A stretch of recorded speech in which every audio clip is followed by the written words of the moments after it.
Assalamualaikum warahmatullahi wabarakatuh. Salam sejahtera bagi kita semua. Perkenalkan, nama saya Adinda Bung Azhara dengan NIM A1011241186. Saya merupakan mahasiswi dari mata kuliah Hukum Laut Internasional. Di sini saya akan menjelaskan terkait materi yang terdapat dalam Hukum Laut Internasional. Baik, materi pertama pada hari ini adalah perkembangan hukum laut internasional terkait delimitasi perbatasan maritim yang belum selesai. Perkembangan hukum laut internasional terkait delimitasi perbatasan maritim didorong oleh adopsi UNCLOS 1982 atau Konvensi Hukum Laut PBB 1982.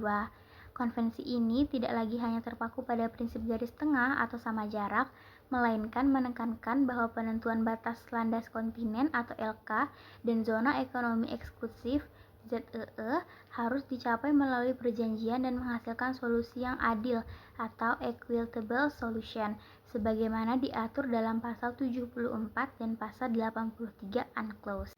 Peran jurisprudensi internasional, khususnya Mahkamah Internasional atau ICJ, menjadi sangat penting dalam menentukan kriteria dan mempertimbangkan semua keadaan yang relevan, seperti konfigurasi pantai dan keberadaan pulau-pulau kecil, untuk memastikan keadilan dalam pembagian wilayah laut antar negara yang berhadapan atau berdampingan. Perkembangan ini mencerminkan upaya untuk menyeimbangkan kedaulatan negara pantai dengan kebutuhan navigasi dan pemanfaatan sumber daya global. Materi selanjutnya adalah kondisi maritim Indonesia yang belum selesai dengan negara tetangga. Indonesia berbatasan langsung dengan 10 negara dan telah menyelesaikan sebagian besar perjanjian laut teritorial dan landasan kontinen. Namun hingga saat ini masih terdapat sejumlah segmen maritim yang belum tuntas didelimitasi, terutama pada batas zona ekonomi eksklusif atau ZEE. Berikut adalah beberapa contoh dari kasus tersebut. Contoh kasusnya yang pertama adalah dengan Malaysia di Laut Sulawesi terkait Ambalat Blok, yang kedua dengan Filipina. Sudah ada perjanjian batas ZEE pada 2014, tapi batas landas kontinen masih belum tuntas. Yang ketiga dengan Timor Leste di Laut Timor, perlu negosiasi terkait landas kontinen dan ZEE-nya. Artinya, diplomasi maritim Indonesia masih berlanjut untuk memastikan kepastian hukum atas wilayah lautnya. Baik, yang selanjutnya adalah analisis kritis. Apakah ketentuan UNCLOS 1982 sudah cukup melindungi kepentingan Indonesia sebagai negara kepulauan? Apa tantangan kontemporer yang masih dihadapi?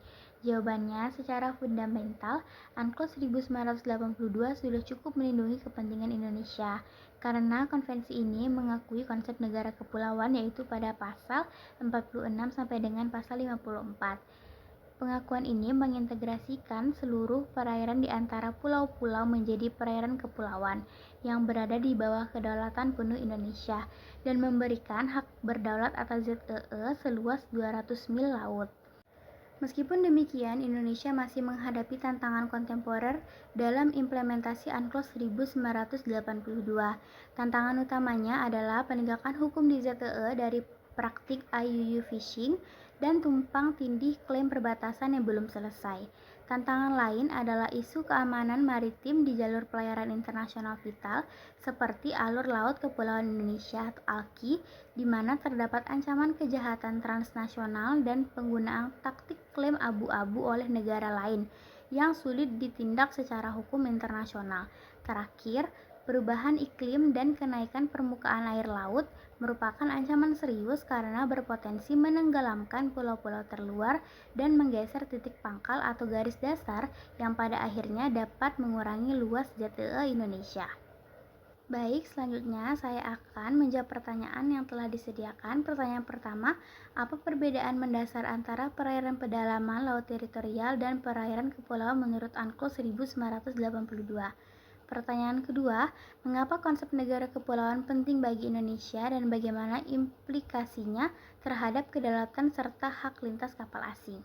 Jawaban pertanyaan nomor 1 adalah perairan pedalaman adalah wilayah yang memiliki tingkat kedaulatan paling mutlak karena merupakan perairan yang terletak di sisi darat dari garis pangkal, sehingga kedaulatan negara atasnya setara dengan kedaulatan atas daratan.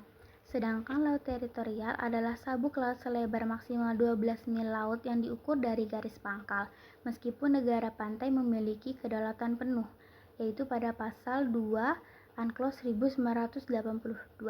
Kedaulatan ini dibatasi oleh kewajiban untuk mengakui hak lintas damai bagi kapal asing. Sedangkan perairan kepulauan merupakan konsep unik bagi negara kepulauan seperti Indonesia, yang terdiri dari perairan yang berada di sebelah dalam garis pangkal kepulauan lurus, yaitu pada pasal 49, zona ini berada di bawah kedaulatan penuh negara. Namun, kedaulatan tersebut tunduk pada pengakuan hak lintas alur laut kepulauan atau ALKI, yang merupakan hak lintas yang lebih terbatas dan terawasi dibandingkan lintas damai di laut teritorial.